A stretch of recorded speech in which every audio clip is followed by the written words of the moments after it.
আদম নবী দুনিয়ায় যাওয়ার চেষ্টা করলেন।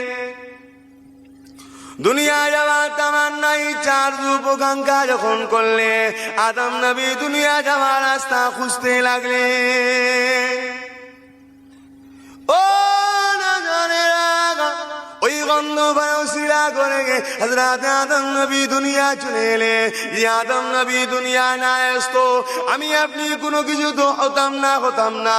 আল্লাহ নবী জনাবে মুহাম্মদ রাসূলুল্লাহ সাল্লাল্লাহু আলাইহি ওয়াসাল্লাম যিনাকে আল্লাহ পাক সর্বপ্রথম সৃষ্টি করেছিলেন। লাউলা কালামা খলাকতুল আফলা आदम से पहले ये जमीन से पहले आसमान से पहले चाँद से पहले कुल कायनात से पहले नूरे मोहम्मद को खुदा ने बनाया। वही नबी पाक को दुनिया आस्तो ना अल्लाह नबी आसमानी रह जेते। ए नौजवानी राजबुकेरा आदम नबी अल्लाह नबी खुशी जन्ने এই গন্ধম ফলটা খেয়েছিলে।